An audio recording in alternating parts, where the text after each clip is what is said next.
So hello, what's up mga idol? Welcome ulit sa panibagong video, and for today's content ayan, bibili tayo ngayon ng trending na smartphone ni Honor, which is the Honor X7e. Maganda kaya to? Tara, pag-usapan natin.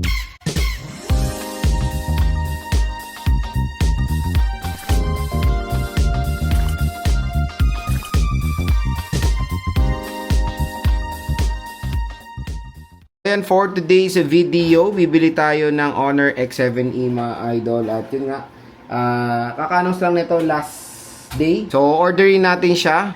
Meron ako nakikita ngayon sa Shopee na instant delivery. Yun yung avail natin. So, Honor X7e. So, maganda. May ano, depende ata sa tindahan. Kasi sa mga ibang tindahan, walang instant delivery eh. So, ayan, Honor X7e. Official store to. Ayan, no. Tingnan nyo naman mga idol kung magkano lang siya. Di ba? 8.9 na lang, grabe. So, tap mo yung video dito, view products, mura nyo lang mo itong Honor X7e. So, bilhin natin syempre, iba yung presyo ng Sunrise Orange, kaya naman pala. So, mas mahal yung Sunrise, black mura. So, syempre gusto ko yung Sunrise. SRP naman ito 14 eh. So, add to cart natin. So, may instant delivery to mga idol. So, ayan, meron pang free gift. So, ayan, may kasama siyang earphone. Ayan na natin yung malakasang voucher. So, again, yung voucher na yan, dito lang yan sa ating video. Tap mo na yung video na yan para makuha nyo yung voucher natin. So, ayan, tanggalin nyo na yung extended protection na yan. Ang presyo niya na lang is 8,938.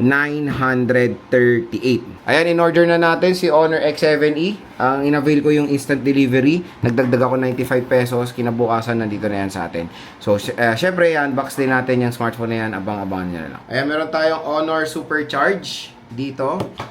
At USB Type-C cable. So, yun lang yung content ng box mga idol dito sa Honor X7e. So, again, kung interested kayo dito, napakagandang smartphone, napakaganda ng design.